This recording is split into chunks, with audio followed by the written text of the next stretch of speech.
तेरस्मिनावधीतमस्तु मा वेद्विषावः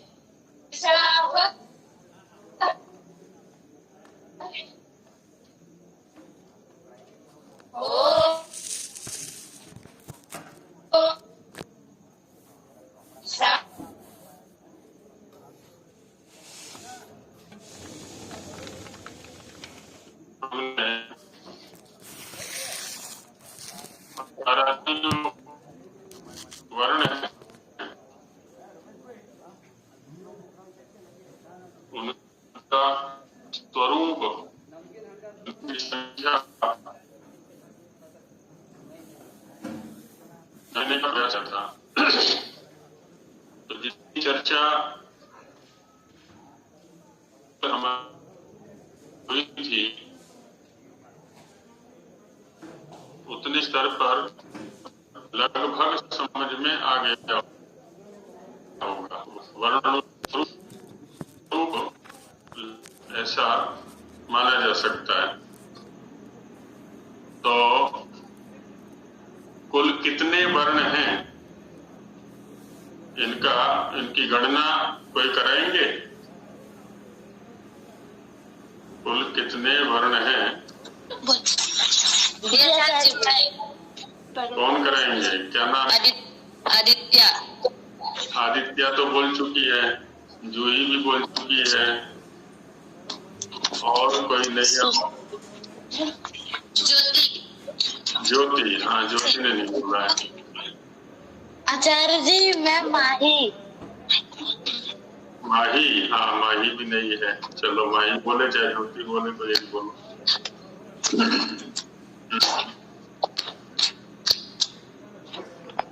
चलो माही बोल रहे।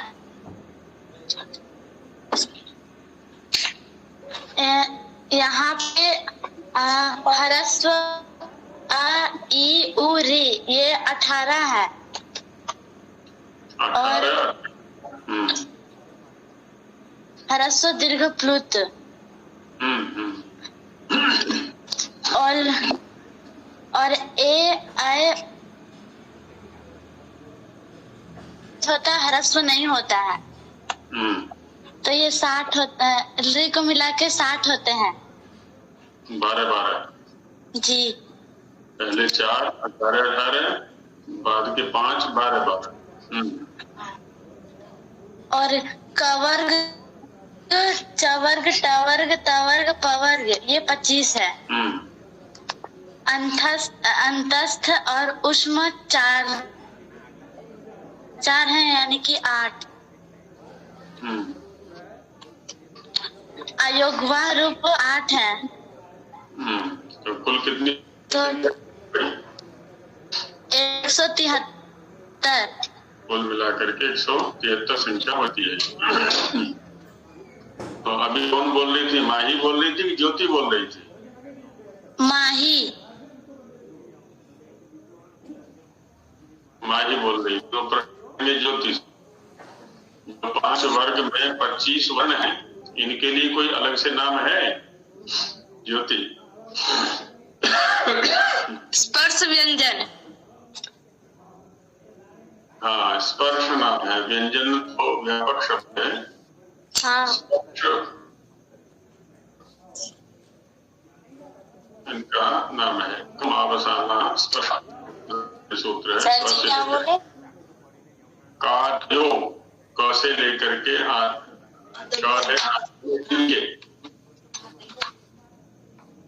और अवसाना म है अवसान में के अवसान समाप्ति।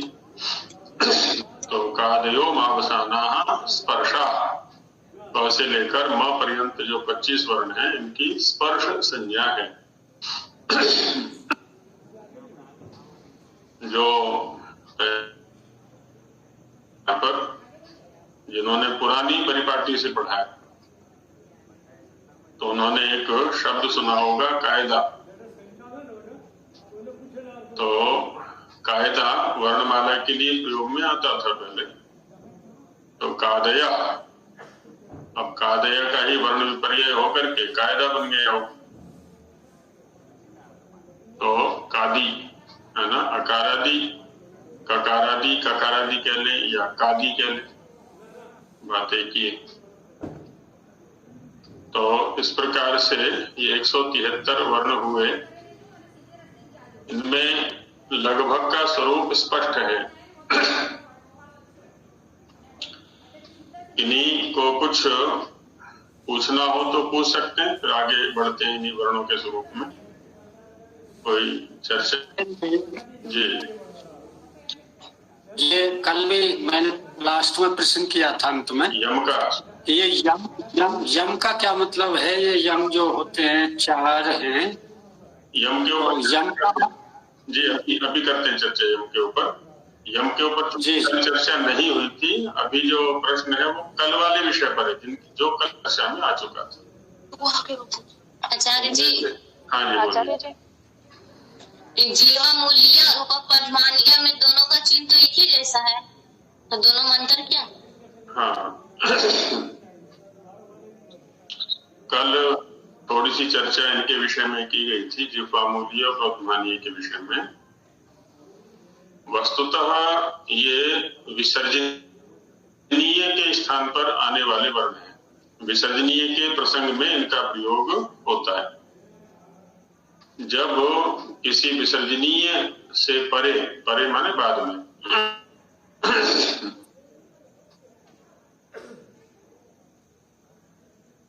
जो आरंभ के 2 वर्ण हैं, तो इस विसर्जनीय का उच्चारण जिह्वामूलीय के रूप में होगा और प या फ बाद में होगा, माने पवर्ग के आदि वाले 2 वर्ण प या फ। तो इस विसर्जनीय का जो उच्चारण है वो उपपद्मानीय के रूप में होगा। और जिह्वामूलीय उपपद्मानीय जो है ये अर्ध विसर्जनीय जैसा है। विसर्जनीय का ही आधा रूप उच्चारण में भी, लिखने में भी वैसा ही ले लिया है। जो विसर्जनीय है उसमें 2 बिंदु हैं, एक बिंदु ऊपर है, एक बिंदु नीचे है, और दोनों बिंदुओं के बीच में रेखा खींच दी जाए। प्रत्येक बिंदु के बीच में भी रेखा खींचेंगे, माने दोनों का आधा आधा ले लिया जाए, और ऊपर वाले बिंदु का ऊपर वाला आधा हटा दे, नीचे वाले बिंदु का नीचे वाला आधा हटा दे भाग, तो जो बीच में शेष रहेगा दोनों बिंदुओं का, वही आकृति यहाँ पर ये जिह्वामूलीय और उपपद्मानीय की बनती है ना। ऊपर और नीचे के 2 बिंदुओं का आधा आधा। और चूंकि उधर उच्चारण में भी अर्ध जैसा है इनका, जैसे हम कहें कि देवदत्त, यहाँ विसर्जनीय हो गया, आगे करोति क। अब इसको हम सांगीतिक रूप में उच्चारण करें तो देवदत्त करोति, पहले था देवदत्त करोति। अब हम इसको मिश्रित रूप में बोलेंगे तो देवदत्त करोति, देवदत्त खनति।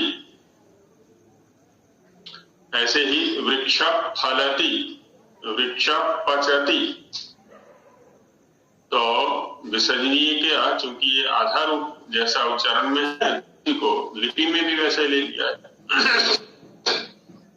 तो लगभग एक जैसी है ये उच्चारण में भी। और किन्हीं का कुछ है कल के विषय में चर्चा करनी हो को? आचार्य जी, कमलिनी जी कुछ बोल रही। कामिनी सर, कामिनी आचार्य जी, कामिनी बोल। आचार्य जी, जैसे आपने यहाँ सपर्श की बोला, कादयो मावसानो सपर्श है, अंतस्थ की बताइए मध्य तिष्ठन्ति अंतस्थ है, तो उसमें जो उसमें इसकी भी है कोई सूत्र परिभाषा है ऐसी इसी तरह? हाँ, ऊष्म जो संज्ञा है, जी जी, आगे वैसे इसके विषय में चर्चा रहेगी प्रयत्न के प्रसंग में। ऊष्म जो संज्ञा है ये, जैसे हम कुछ उच्चारण करते हैं, प्रयत्नों के प्रसंग में विशेष चर्चा की जाएगी। इन्हीं वर्णों के आरंभ में कुछ हवासी निकलती है मुख से, कुछ वर्णों के साथ में निकलती है, कुछ वर्णों के पीछे निकलती है। कुछ में ऊष्मा शब्द है, वैसे तो वाष्प जैसे अर्थ में आता है। उषदाहे से ऊष्म या ऊष्मा शब्द बना करता है। लोक में वर्षा ऋतु के प्रसंग में एक शब्द प्रचलित होता है, उमस। अब उमस में भी वर्ण का ही विपर्य है, ऊष्म में ही म और श ने अपना स्थान बदल दिया। म के स्थान पर श का उच्चारण।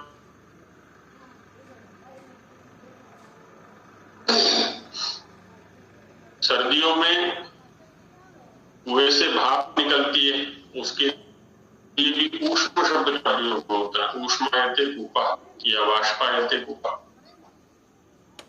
तो इसी प्रकार से जिन वर्णों के उच्चारण में मुख से ऊष्म जैसे वायु का निस्तारण साथ में होता है, उनके लिए ऊष्म शब्द का प्रयोग कर दिया जाता है। तो ये इनकी संज्ञा है।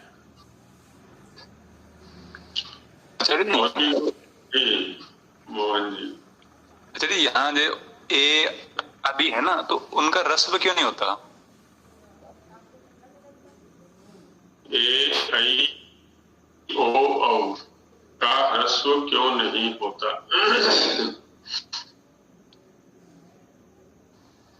इनको आगे चल के स्थान के प्रकरण में चर्चा करेंगे। इनकी एक संध्यक्षर संज्ञा भी है। ए आई ओ औ के लिए संध्यक्षर संज्ञा है।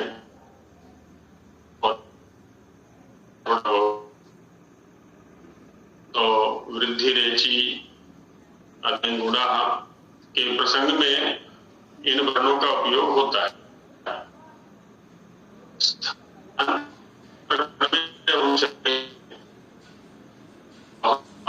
कहा जाएगा ए दैतो तालव्यो दो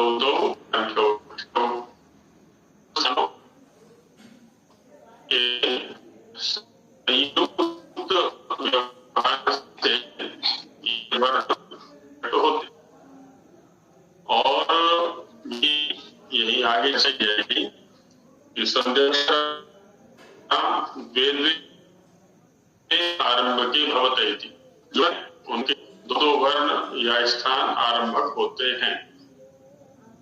तो इनकी जो स्वरूपतः सत्ता है मात्रिक रूप में नहीं है, द्विमात्रिक रूप में है अथवा त्रिमात्रिक रूप में है। अष्टाध्यायी का अध्ययन हम क्रमशः करेंगे। ईश्वर ने धैर्य और सामर्थ्य वैसा बनाए रखा। तो 8वें अध्याय में जहां प्लुत का प्रसंग है कि जब कभी एच या ऐच को प्लुत करना हो तो प्लुता वैच इदुतो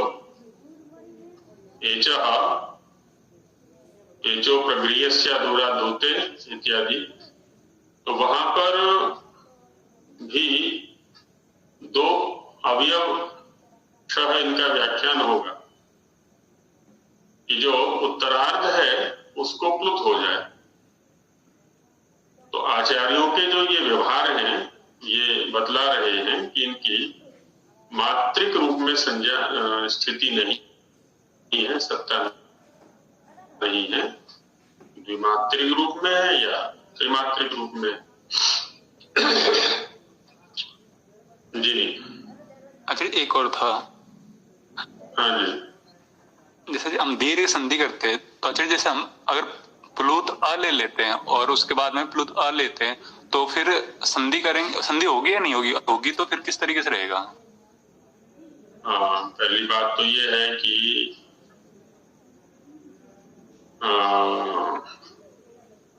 इधर भी प्लुत है उधर भी प्लुत है और अकस सवर्णे दीर्घ की प्रवृत्ति हम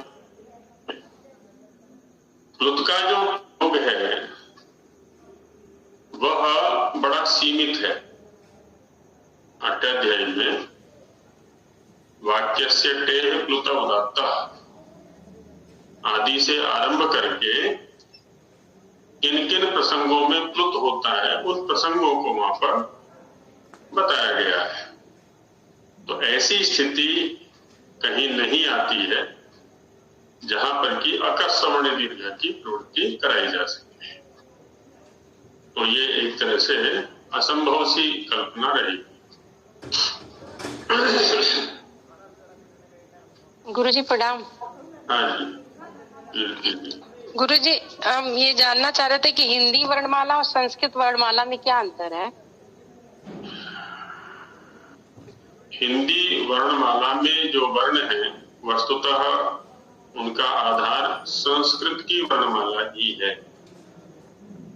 और हिंदी भाषा के पास में जो व्याकरण है ऐसे तो किस भाषा के पास में व्याकरण है तो वाक्य विन्यास के रूप में है, वह भी संस्कृत व्याकरण से ही लगभग गया हुआ है। थोड़ा बहुत विकास कहें उसको, विकार कहें उसको, हल्का फुल्का मिलेगा अलग से, नहीं तो यहीं से गया हुआ है। अब अपनी अपनी जितनी भी भाषाएं हैं, प्रत्येक भाषा की अपनी अपनी परिस्थिति है, अपना अपना शब्द कोश है, डिक्शनरी है। अब उस भाषा में जो शब्द हैं, शब्द संपदा है, उनमें जितने वर्णों का प्रयोग होता है प्रायः उतने वर्ण उस भाषा में अपने पास सुरक्षित किए हुए हैं। अब हिंदी वर्णमाला में चूंकि प्लुत का लगभग प्रयोग नहीं है, उदात्त आदि पर भी अब कोई स्थिति नहीं है वहां उच्चारण की, तो इसलिए ह्रस्व और दीर्घ इन्हीं से काम चल जाता है उनका,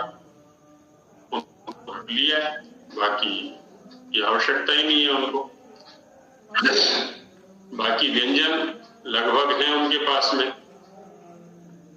विसर्ग को हटाने का प्रयास किया जा रहा है, जिह्वामूली और बदमानीय की स्थिति उनके पास नहीं है, और यम भी नहीं है। यम की चर्चा तो अभी हम करेंगे सर। तो उनका उतने वर्णों से चूंकि काम चल जाता है तो उतने वर्ण अपनी वर्णमाला में रख लिए हैं, अधिक वर्ण, क्योंकि हिंदी क्या है, एक व्यवहार में है ना, व्यवहार में कह लें, प्रचलन में कह लें, जो भाषा चल रही है वह हिंदी है, और जो भाषा प्रचलन में होती है उसकी एक विवशता ये होती है, व्यावहारिक बने रहने के लिए, अपनी व्यावहारिक रूप में सत्ता बनाए रखने के लिए अन्य भाषाओं से भी उसे बहुत कुछ लेना पड़ता है, केवल अपने से ही काम नहीं चलेगा। अब लोगों का मिश्रण होता रहता है, कोई कहीं से आ रहा है, कोई कहीं जा रहा है, जिस देश में गया, जिस प्रांत में गया, वहां से शब्द ले आया, वो हिंदी में आकर के मिल गए। बाहर से लोग आए, अपने साथ अपनी भाषाओं के शब्द ले आए, वो मिल गए। तो उसी के अनुसार जितने वर्णों में काम चल सकता है उतने वर्ण उन्होंने रख लिए, बाकी को हटा दिया है वहां से। ध्वनियां हैं लेकिन लिपि रूप में नहीं, उच्चारण में तो रहेंगी सारी चीजें ये, क्योंकि परिस्थितियां तो कैसे बदलेंगे। लिपि रूप में उतनी स्थिति नहीं है वहां पर जितनी की संस्कृत में। जी आचार्य जी। हाँ जी। जो अभी आपने प्लुत संदर्भ में कहा है तो ये 8-2, 106, 107 ये सूत्र आपने कहे हैं? हाँ, वहाँ अंत में जाकर के है वो। जी अंत में, हाँ जी जी जी, तो ठीक है। वहाँ और भी चर्चाएं आएंगी जब हम व्याकरण का अध्ययन करेंगे और स्पष्टताएं होंगी। तो अब यमों की ओर बढ़ते हैं। यदि आचार्य जी, जी मेरा विषय जी आचार्य जी, मेरा ना अयोगवाह को लेकर थोड़ा सा डाउट है। जैसे ये विसर्ग है, वो हकार का मतलब अर्ध वो मानेंगे क्या इसको? आधा अच्छा, और जो भी संशय पूरा रख लीजिए, फिर मैं बोलूंगा। एक तो विषय जी, और जैसे जी अनुस्वार जो है वो क्या सानुनासिक का आधा भाग है, और जैसे ये जीवामूली और उपदमानीय है, ये सर उच्चारण में तो विसर्ग का आधा भाग ले रहे, क्योंकि विसर्ग का लोप करके ही हम उच्चारण करते समय मतलब विसर्ग का भी आधा कर रहे हैं। तो इनको अलग से बनाने की क्या जरूरत थी, क्योंकि और व्यंजनों से भी तो काम चल रहा था, रेफ से चल रहा था या इससे सकार से चल रहा था। अब है क्या, जो हम अध्ययन कर रहे हैं ये हमारे बहुत उच्च कोटि के भाषा वैज्ञानिक रहे। शब्दों में जो ध्वनियां इनको उपलब्ध हुई, उन ध्वनियों को ही रेखात्मक रूप में हमारे सामने इन्होंने प्रस्तुत किया है। सकार की अपनी सत्ता है। अब जैसे माना अब अभी आगे हम स्थान प्रकरण में पढ़ेंगे और विसर्जनीय कंठा। तो कु माने कवर, ह माने हकार और विसर्जनीय, इन सभी वर्णों का जो उच्चारण स्थान है वो एक ही है, कंठ। और विसर्जनीय का उच्चारण जो हमारे पास सुरक्षित है वो थोड़ा हकार से मिश्रित सा है। इन दोनों की स्वतंत्र सत्ता है, स्वतंत्र व्यंजन है। ख एक अलग व्यंजन है, विसर्जनीय एक अलग व्यंजन है, क्योंकि उच्चारण स्थान एक है, प्रयत्न भी एक है, इसलिए दोनों में सादृश्य सा प्रतीत होता है। जबकि दोनों अलग अलग हैं। स्वतंत्र सत्ता हम शब्दों के आदि में भी देख रहे हैं, मध्य में भी है, अंत में ह नहीं मिलेगा कहीं पर। आदि में होगा या मध्य में होगा। विसर्जनीय जो है वो अंत में होगा। जो हमारे भाषा शास्त्रियों ने सिद्धांत दिया है खरवसानयोर विसर्जनीय, तो विसर्जनीय की सत्ता अंत में, इसलिए विसृज्यते त्यज्यते पदम अनेन इति विसर्गा, जिसके द्वारा पद को पूर्ण किया जाता है। पद के जो शब्द के जो उच्चारण क्रिया है उसको पूर्ण किया जाता है, वो विसर्जनीय है अथवा विसर्ग है। ऐसा इस रूप में इसको परिभाषित किया है। रही बात अनुस्वार की, अनुस्वार भी एक स्वतंत्र वर्ण है, व्यंजन है ये, और विशुद्ध नासिक्य ध्वनि है, नासिका से उच्चरित होने वाला। अनुनासिक जो है वो दो स्थानों से उच्चरित होता है, जैसा कल चर्चा की गई थी, मुख नासिका वचनानुनासिका। नासिका भी है और दूसरा भी कोई स्थान वहां पर रहेगा। जिस भी अच का उच्चारण हम, स्वर का उच्चारण हम नासिक्य रूप में करना चाहेंगे तो उस स्वर का अपना उच्चारण स्थान है, जैसे कि अ का कंठ है, और उधर नासिका अनुनासिक उच्चारण करने के लिए नासिका का सहयोग ले लिया। तो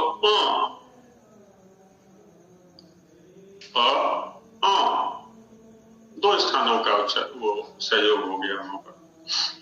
अनुस्वार में ऐसा नहीं है। अनुस्वार एक स्वतंत्र व्यंजन है और विशुद्ध नासिक्य है, नासिका से उच्चरित होने वाला है। अ को जब हम अनुनासिक रूप में बोल रहे तो ऐसा बोल रहे हैं। अब जैसे हमें बोलना है अंशः, अंशः, विशुद्ध कंठ है, उसके बाद विशुद्ध नासिक के ध्वनि अनुस्वार, उसके बाद अन्य वर्ण रहेगा। तो अंग अंग अंग और विशुद्ध रूप में उच्चारित होगा। अंश अंश, तो ये अनुनासिक नहीं है ना, ये विशुद्ध अलग से हो गया। विसर्जनीय के प्रसंग में अलग अलग परिस्थितियों में कई वर्णों का उच्चारण होता है। कहीं रेफ का है, कहीं सौ दंत्य का है, कहीं मूर्धन्य का है, कहीं तालव्य का है, कहीं विसर्जनीय है और कहीं जिह्वामूलीय या उपध्मानीय है। इन सबकी अलग अलग परिस्थितियां हैं, एक ही परिस्थिति नहीं है, इसलिए वर्ण भी अलग अलग है सबके लिए। तो इसलिए हम ये नहीं कह सकते कि किसी एक वर्ण से काम चल जाएगा या एक के स्थान पर दूसरे वर्ण से काम चल जाएगा। जी आचार्य जी, बस एक और प्रश्न। अभी हम हिंदी वर्णमाला को देखते हैं तो उसमें हमें स्वरों में ये गिनाया जाता है, अंग से अंगूर, खाली। तो वो संस्कृत में वो तो व्यंजन हुए ना, स्वर नहीं होंगे। हाँ, उसकी चर्चा अभी आगे कर रहे हैं, आगे आ रहा है ये। ठीक है आचार्य जी, धन्यवाद। हाँ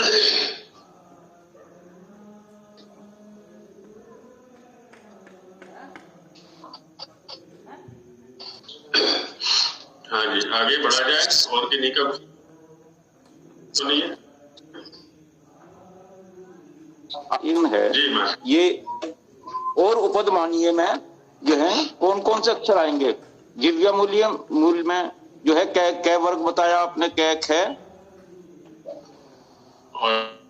और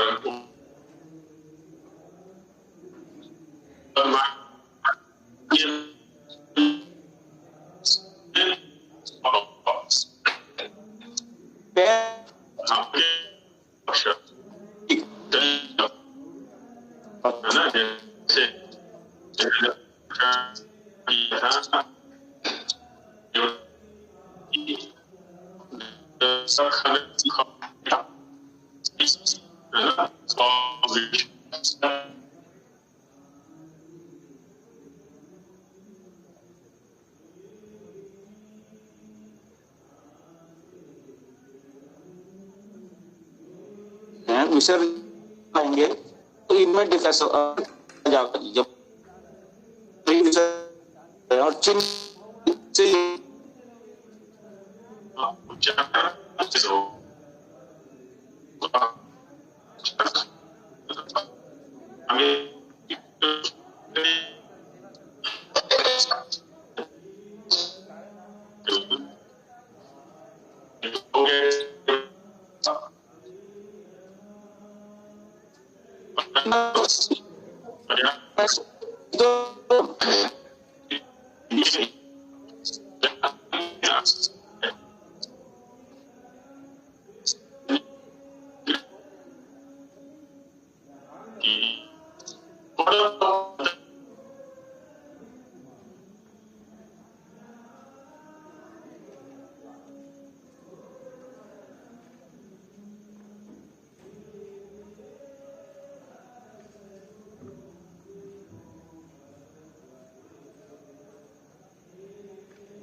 वो हो लिपि। जी जी जी, अच्छा जी, ठीक है जी। तो कल यमों के ऊपर थोड़ा सा, जो यम के रूप में यहाँ प्रदत्त वर्ण है, उन पर चर्चा की गई थी कि ह्रस्व और के रूप में ये वर्ण लिखे हुए हैं, यजुर्वेदियों के यहाँ उपलब्ध होते हैं। अनुनासिक ये आचों का धर्म है। यह वर्ण ऋग्वेदियों के यहाँ पर उपलब्ध है।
संयोग से उत्पन्न जो वर्ण है उसका नाम भी यम है।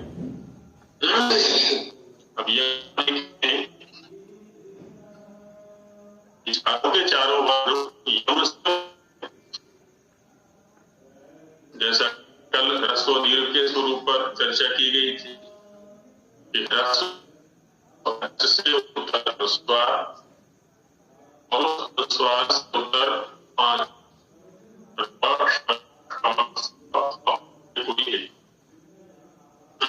वर्ण परिक होगा। अनुस्वार का उच्चारण दीर्घ के रूप में होगा। जी अभी ह्रस्व अच से उत्तर अनुस्वार, अनुस्वार उत्तर र श स ह।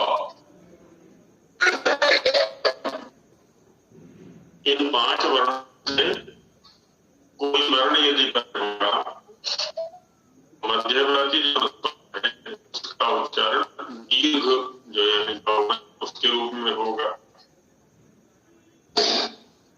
और स्वर से उत्तर अनुस्वार, अनुस्वार से उत्तर श स ह, इससे कोई वर्ण बनेगा।